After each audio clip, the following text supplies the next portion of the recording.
Good afternoon. I'm Leon Davis, and it is Saturday, April the 11th, the year 2020, and it's 2 p.m. Central Time, and it's now you're listening to the podcast Altitude Adjustment.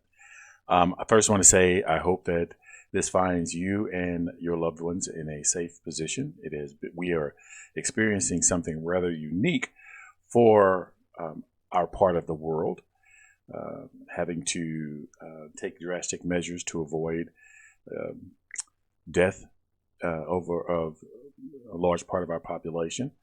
And so, after this experience, we should, have quite a bit of more knowledge towards dealing with the next pandemic, and hopefully, we will get it better. We'll be able to do it better than we did this time. Well, so I also want to thank those people who are out there helping to maintain some level of normalcy in our lives. The workers who help us with our groceries and help us getting around, such as the Lyft and Uber drivers, the medical personnel, and the emergency response units out there, trying to make sure that we're okay as we try to get through this. So I want to thank you very much for joining me this afternoon. One of the things that I ran across this past week that really inspired this show was a video. And I have featured this individual on my podcast before. And so I don't, so it is not that I'm picking on this individual. It's just that this video was easily accessible. I saw the video and it immediately triggered in me something, a topic that I really wanted to cover for a while. And this gave me the perfect opportunity. And it's about rationalization. Now, understanding the difference between rationalization and logic, to me, is simple. Rationalization is about creating a set of arguments to achieve a predefined conclusion. So you know where you want to go, and you'll pick arguments that support that to try to make your point that your end conclusion is logic and rational. Most of the time, when that happens, you have to pick emotional arguments, and many times the arguments don't necessarily fit the conclusion, but you use them anyway because they sound logical and reasonable. In a logic situation, you reach the conclusion by following a set of immutable facts. Facts don't change on a regular basis. They don't change quite often, but so you go where the facts lead you, and then you come up with a logical conclusion. So that's what I'm going to be talking about coming up in this hour. I hope you'll stay with me.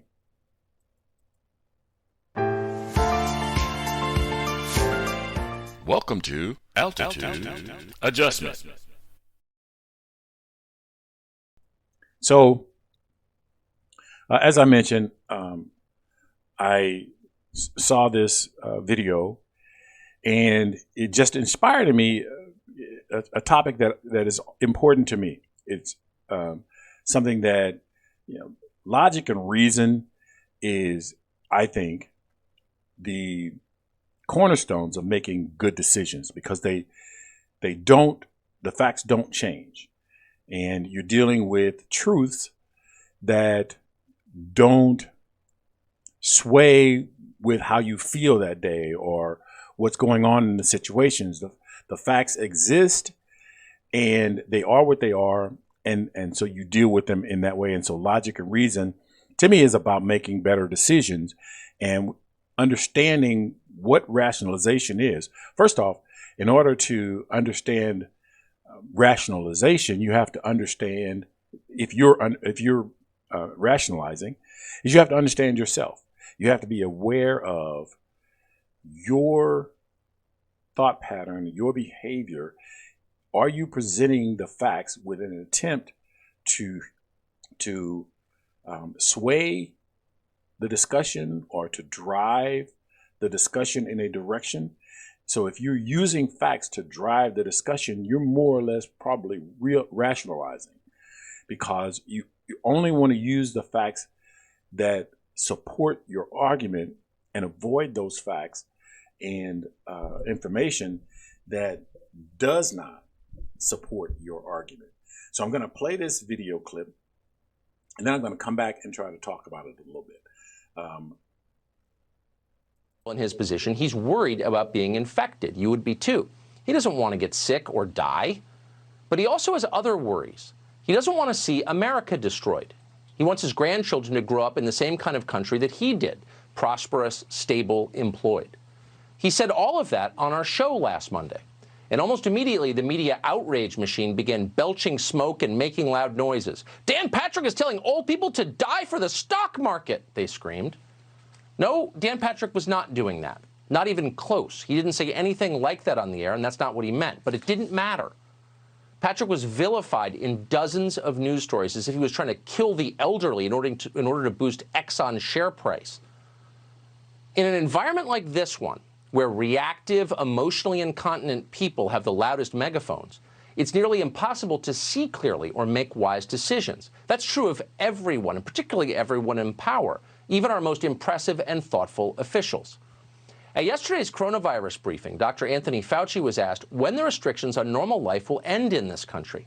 Here's how he replied. If we get to the part of the curve that Dr. Burke showed yesterday, when it goes down to essentially no new cases, no deaths at a period of time. So it'll be fixed when we have no new cases and no deaths. How long will that be? Almost nobody thought to ask. We've got to beat this disease. Details are irrelevant. Cost is no object. That's the feeling in Washington right now, and certainly in the press corps that covers it. But details are always relevant, and there's always a limit to what we can pay. That's always true. Decisions we make today will echo for decades. They could radically change the future of this country. We need to try harder to keep perspective and to remain persistently open-minded in the face of this. What would have happened, for example, if we'd adopted a more conventional response to this epidemic? What if we'd asked the elderly and the immunocompromised and anyone else facing statistically higher rates of risk to stay inside, cloistered away? And then at the same time allowed the rest of the population to use informed common sense and continue to work?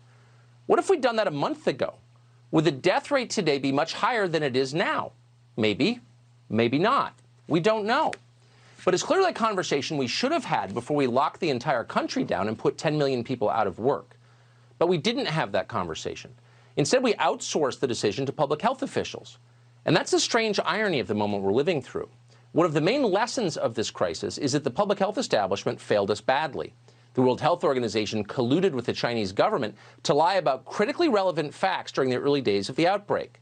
Once the coronavirus reached our shores, the CDC couldn't seem to produce working tests. Those were disasters. Many people died because the people we trusted to protect our health didn't do it. They've been thoroughly discredited.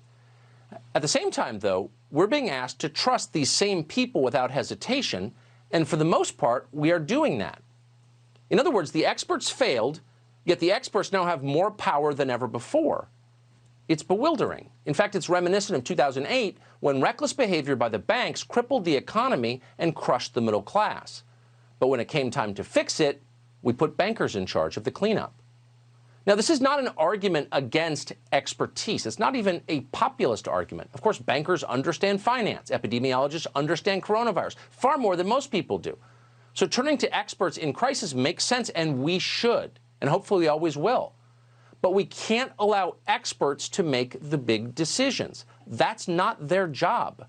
This is a democracy. It is our job.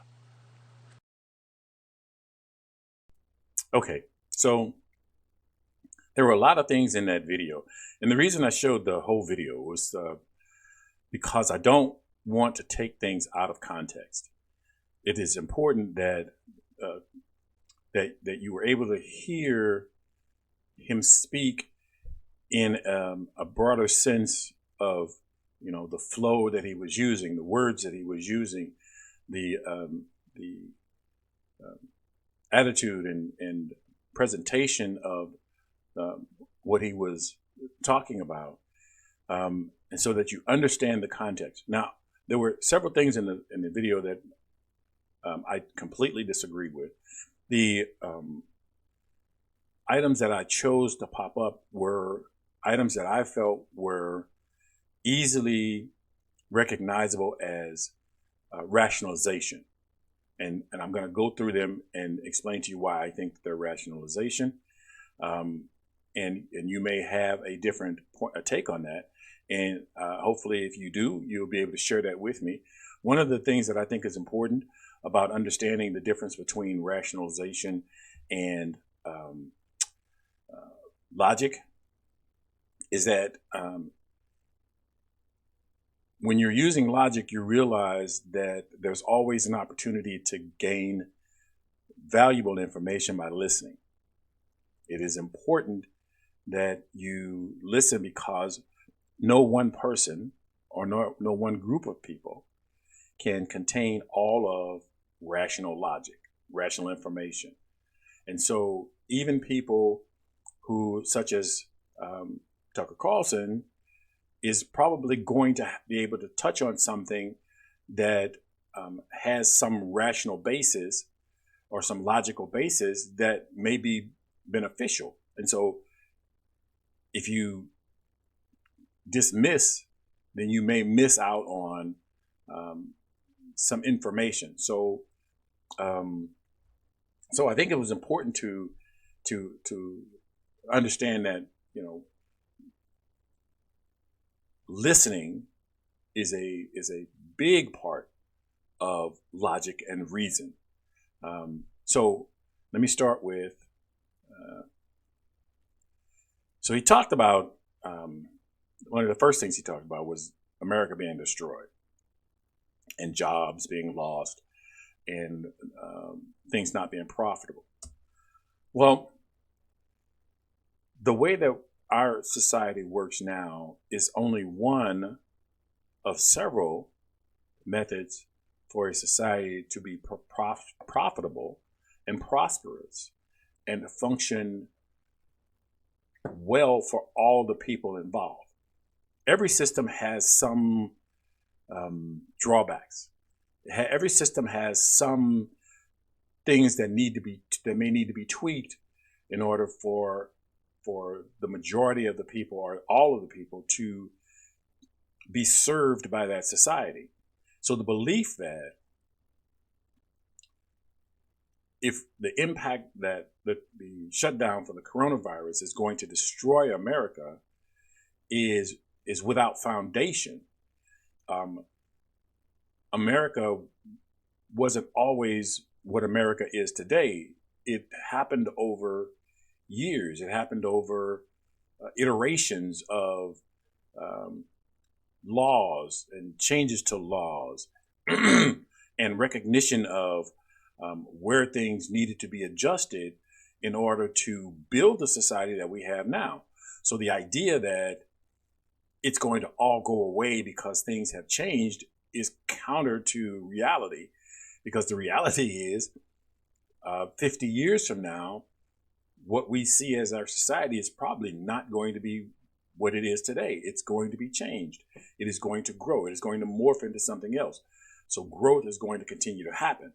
So hyperbole such as destroying America is not to the benefit of somebody who's trying to logically address an issue. Now, in the short term, may it have an impact? Well, of course it's going to have an impact. It may have a pardon me, a greater impact than, say, the value of the dollar. The value of the dollar changes how we function in our society. It changes what things we can purchase, and it changes how we interact with other countries. So things are constantly modifying, things are constantly changing, but that doesn't mean society has been wrecked because there has been a change. So one of the examples also that I wanted to point out was, so right now we have several ways that management teams or management is selected in our society. So we have uh, company owners who may select management. If they choose to be the manager of their own company, then that's a choice. They have selected that management for that. We have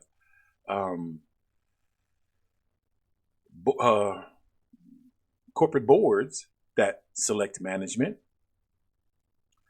and we have government that may select management.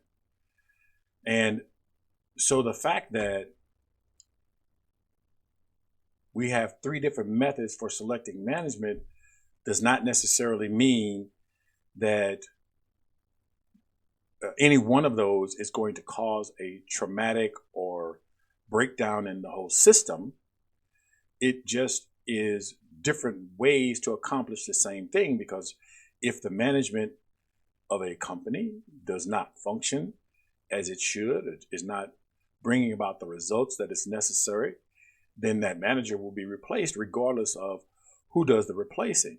So there are people in society who believe that selecting one particular way in order to select management is better than another one, but that's not necessarily logic and reason, because that's emotional. That's a choice. You're choosing the fact that management is being chosen, being picked. Who picks it is not relevant to whether that action is going to make for profit or prosperity or not. It is factual that, I'm going to say this, that a company requires management. Who selects management is not that significant. So when the argument is made about who should select management, who should select that manager, that is more emotional based, that is more choice based, and not necessarily fact based. So getting back to his belief or his statement that that America is going to be destroyed because of the shutdown, there aren't necessarily a lot of facts in his argument, immutable facts that don't change, that this shutdown is going to cause the destruction of American society, of the American economy. So if the argument he's making that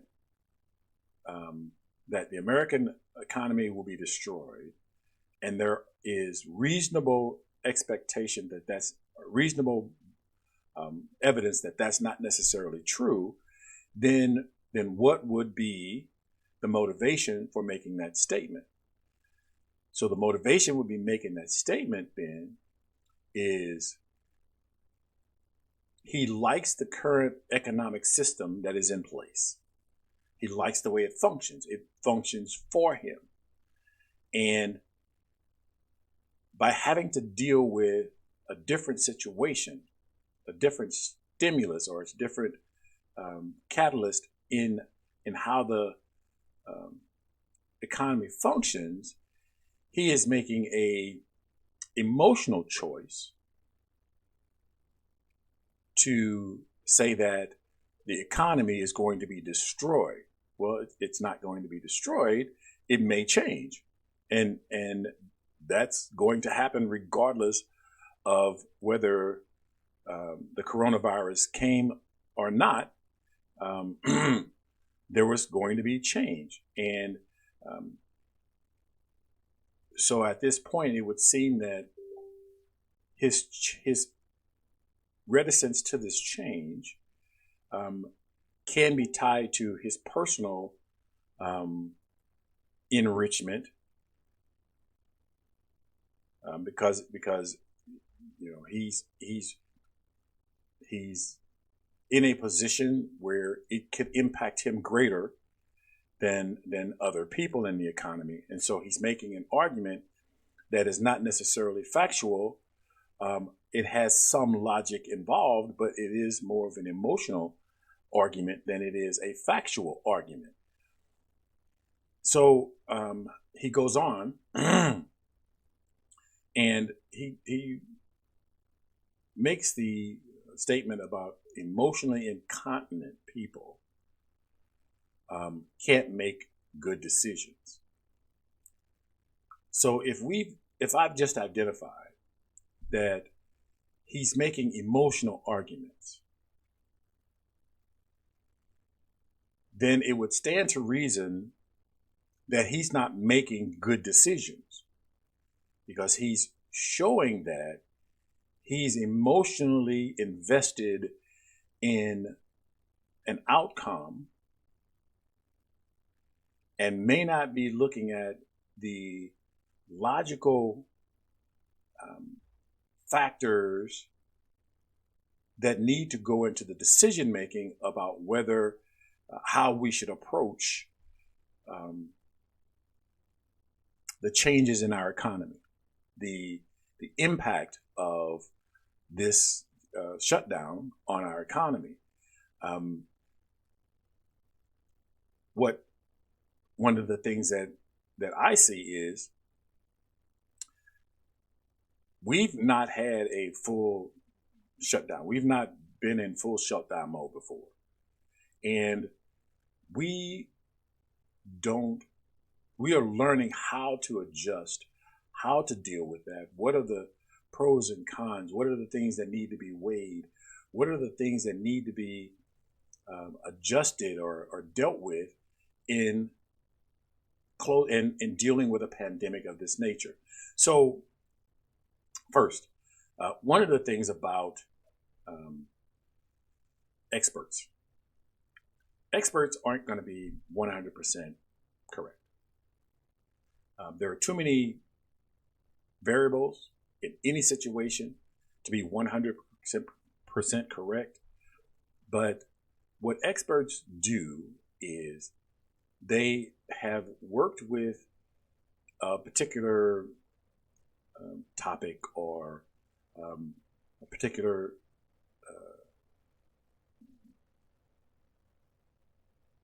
set of circumstances, and they are aware of some of the pros and cons of if we try this, or if we don't do that, or if we don't try that.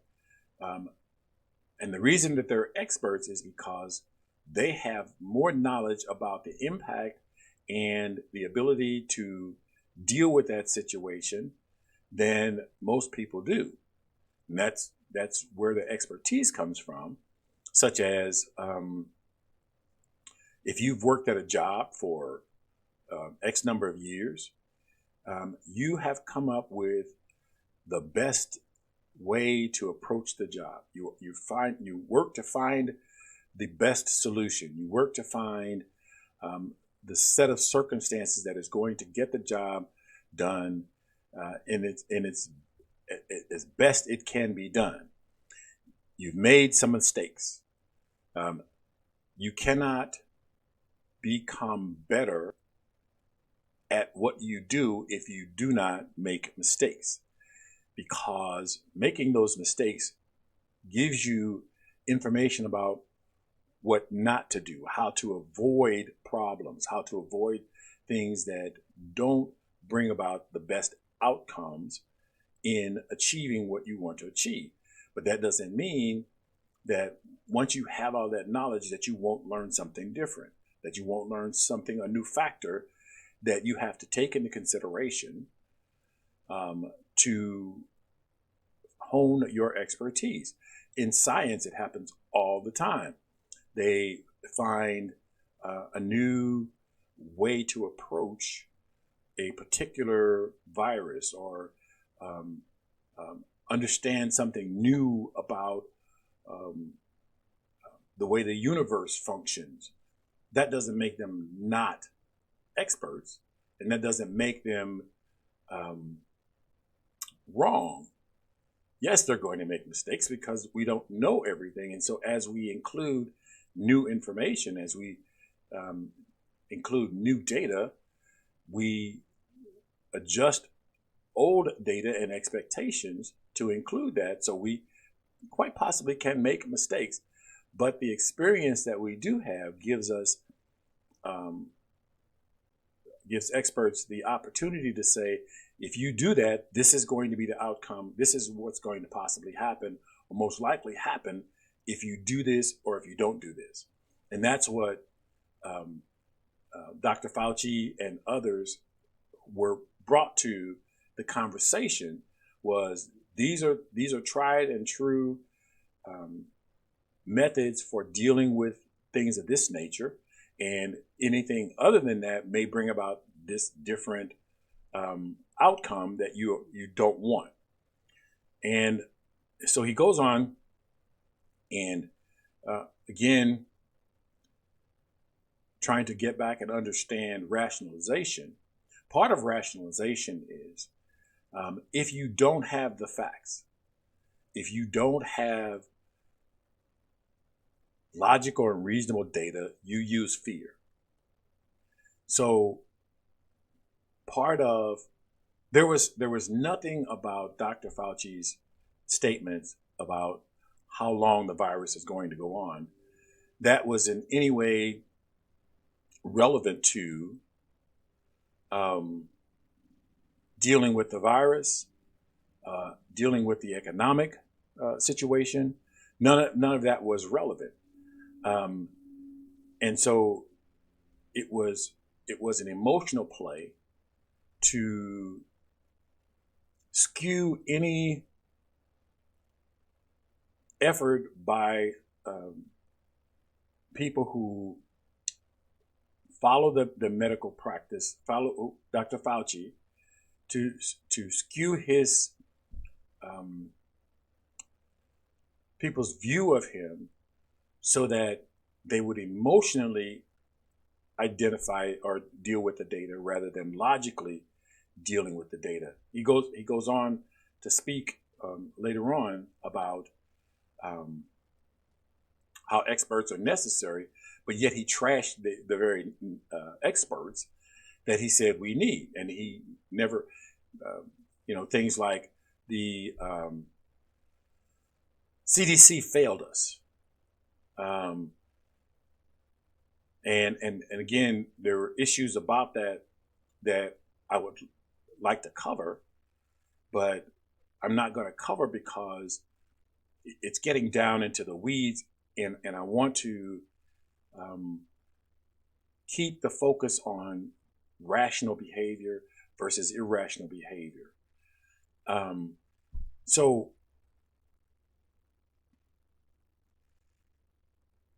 one of the things that he brought up was what if all of the at-risk people locked themselves away and everyone else went forward dealing with the economy? So by doing that,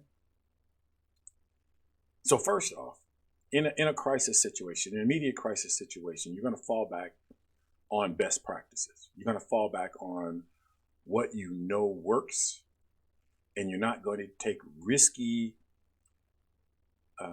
chances until you are sure that that risk is not going to cause greater harm than doing what you know to be right at that particular point. So he made mention that we didn't have a discussion about possibly implementing his secondary solution. He's not only belittling the process by which the experts did their job, what you'd expect an expert to do, to not come in with wild theories and possibilities, and to have a long-winded discussion about what possibly should happen, what maybe should happen. Is that going to create more problems? As he admits, he doesn't know, but he wants to have a discussion about it when people who are experts have said, if you don't do this, if you don't take immediate action, this is the results of that. He has zero, as far as I can tell, zero ability to dispute what the medical profession put forth as solutions.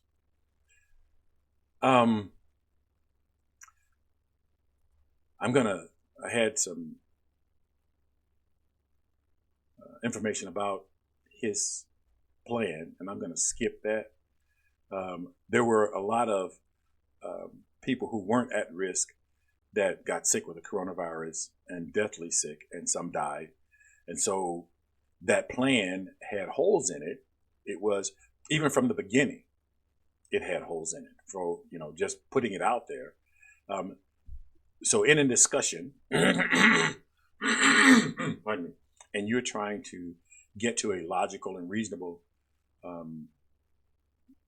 conclusion, you don't throw untested data into, or untested facts or ideas into trying to get to a reasonable, logical, reasoned conclusion.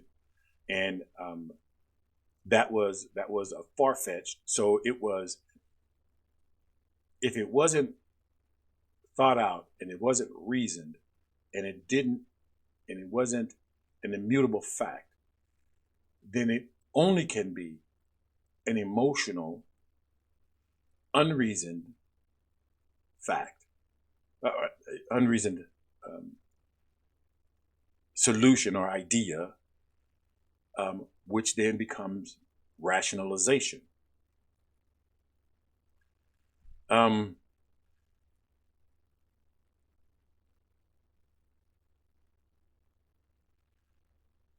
Checking my notes here. And so in this video, he talked about the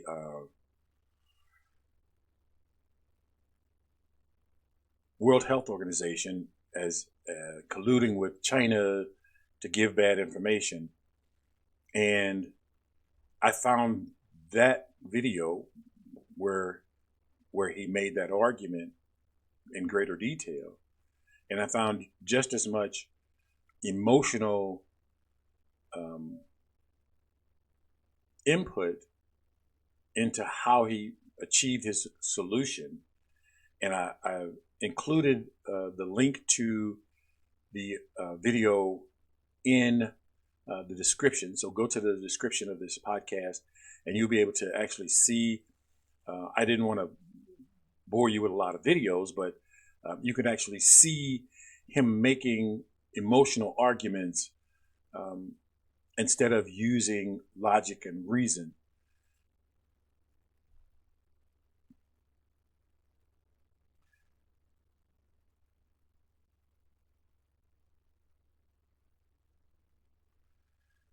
And finally, he talks about experts should not make the big decision. Again, another really emotional and bad argument. If the experts don't make the decisions, who should make the decisions? Now stop and think about that. So Dr. Fauci never walked to a podium and said, this is what we're going to do. There was no medical expert that walked to a podium or to a microphone or to a camera and said, this is how we're going to deal with this. The people who are tasked with making that decision spoke to these experts and got their input on it. And the people who made the decision were supposed to be experts at gathering differing points of view, gathering information to make informed decisions, and to take the big picture into effect. Now, that doesn't mean that Dr. Fauci does not have, because he's a medical expert, does not mean he's not an economics expert also. And no one has proven that he does not have the economic bona fides to make the calls that he made that would impact not only the medical aspect of the lockdown, but also the economic aspect of the lockdown. So if you can't discredit Dr. Fauci's behavior or counsel in this situation, you can't say that experts can't make the big decisions. In this instance, the people that needed to make the decisions, or who are tasked with making the decisions, made the decisions. The people who are experts, who are tasked with providing the information to make the important decisions, did their job. So all the way down the line, everything was done proper and in the right way. But because he did not receive the solution that he wanted, he had to vilify the whole process so that he can say that that there were other ways to achieve what we should have achieved, and yet all of his attempts at logic and reason were all emotional based. And he said it himself earlier that the emotionally incontinent aren't going to make good decisions. One of the things that I have believed about Tucker Carlson since the first time I saw him is that he is not very self-aware. He is not aware of how he's motivated by his own feelings. And I'm not saying that to be angry or to vilify him. It's just simply an observation. It is simply what I believe to be a factual observation that he is not self-aware. If he is self-aware, he does not show it.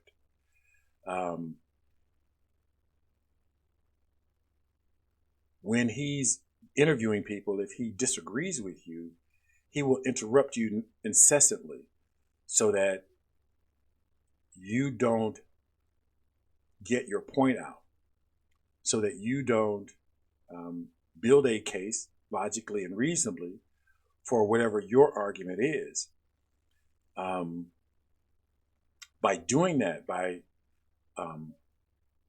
interrupting you, it is an attempt to not allow you an opportunity to provide a valid, strong argument supporting whatever it is that you logically believe is the case. And to do that, it is an emotional behavior. You may look at it and say, well, it's logical and reasonable to believe that I don't think that what you're about to say, I may be comfortable about I may be confident that I know what you're going to say. And I'm going to interrupt you because it's not worth hearing. And one of the things, hopefully I said it earlier, but one of the things that is most important about logic and reasoning is listening. You have to listen to the other person, and maybe they do repeat themselves, or maybe they provide new information that allows you to update the data that you, or update the ideas that you have, or your understanding of a situation. And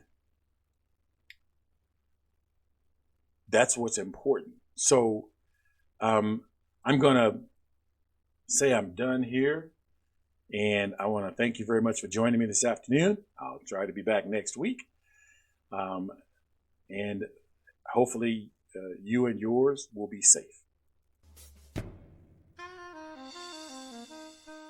That concludes this episode, and thank you for listening. This podcast is designed for live listener interaction. Visit the website, thelionsdenstl.wixsite.com/home for details about how to join the conversation. The video version of Altitude Adjustment is available on YouTube. Search for Lions Den STL. And the audio podcast is available on Stitcher.com, Anchor.fm, the iTunes Store, and the Google Play Music Store, to name a few. Look for Altitude Adjustment where you get your podcast, and consider making a contribution by visiting anchor.fm/altitude-adjustment2.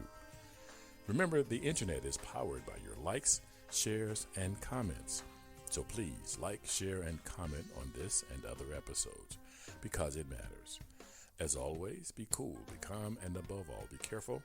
Look out for the other guy, because they may not be looking out for you.